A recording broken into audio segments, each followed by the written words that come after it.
গর্ভে বাচ্চা থাকা অবস্থায় যদি মা মারা যায় তাহলে করণীয় কি, সেখানে কি করবে? গত কিছুদিন আগে কুমিল্লা থেকে এক ভাই আমাকে প্রশ্ন করেছেন, হুজুর ইমার্জেন্সি মাসালা আপনি উত্তর দেন, আমরা লাশ নিয়ে দাঁড়িয়ে আছি। আমি বললাম কি ভাই, কি হয়েছে?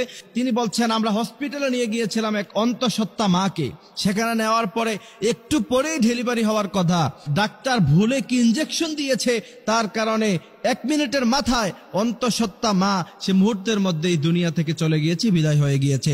এখন তার ভিতরে বাচ্চা আছে, এখন কি করণীয়, আমরা কি করতে পারি হুজুর উত্তর দেন। আমি মুহূর্তের মধ্যে থমকে গেলাম, কারণ এমন প্রশ্ন আমার জীবনে আমি কোনোদিন শুনি নাই। এই জন্য আমি এটা জাতির উদ্দেশ্যে আলোচনা করে দিচ্ছি আজকের আলোচনায়।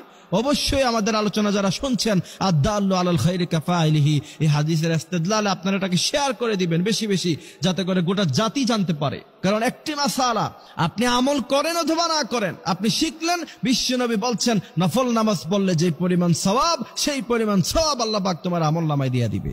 আমি অবাক হইছি যে এই প্রশ্ন তো কখনো পাই নাই। পরে আমি গবেষণা করে এটার উত্তর যেটা পেয়েছি, যদি সন্তান গর্ভে থাকা অবস্থায় কোনো মা মৃত্যুবরণ করে, যেহেতু এখন সায়েন্সের জামানা, যেহেতু এখন মেশিনারিজের জমানা, অবশ্যই চেক করে নিতে হবে সাথে সাথে যে বাচ্চা ভিতরে জীবিত আছে কিনা। সাধারণত বাচ্চা মা মারা গেলে বাচ্চা সাধারণত সাথে সাথে মরে যাবে। তারপরেও যদি কোনো কারণে আল্লাহ পাক তার হায়াত রাখে, সে যদি বেঁচে থাকে, অবশ্যই অপারেশনের মাধ্যমে বাচ্চাকে বের করে আনতে হবে, অবশ্যই এটা করতে হবে। আর যদি না হয় তাহলে কি করবেন? আমাকে প্রশ্ন করা হচ্ছে, হুজুর বাচ্চা যদি ভিতরে মারা যায় তাহলে কি তাকে আলাদা বের করে আলাদা জানাজা দিব নাকি একসাথে দিয়ে ফেলবো? এখানে হচ্ছে মূলত মাসালা। যদি আপনি চেক করার পরে দেখেন যে না বাচ্চাও দুনিয়া থেকে চলে গেছে, তাহলে অবশ্যই আপনি মায়ের পেটকে চিরাফারা করে, ইসলাম এটাকে সাপোর্ট করে না।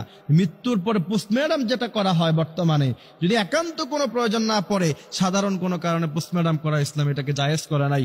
যদি দেখেন যে বাচ্চাও ভিতরে মারা গেছে, মাও মারা গেছে, এমত অবস্থায় অবশ্যই দুইজনকে একসাথে জানাজা দিয়ে একই কবরে তাদেরকে দাফন করে দিতে হবে, বাচ্চা সেখান থেকে বের করা যাবে না। এই জন্য প্রিয় ভাইরা আমার, দুনিয়া নিয়ে এত আয়োজন, এত কিছু, অথচ একটু আগেই সেই বাবা জানতেন না, সেই স্বামী জানতেন না যে সে খুশিতে ছিল যে একটু পরে আমার সন্তান আসবে, আমি মানুষকে মিষ্টি খাওয়াবো, মিষ্টির টাকাটাও পকেটে এখনো পর্যন্ত আছে।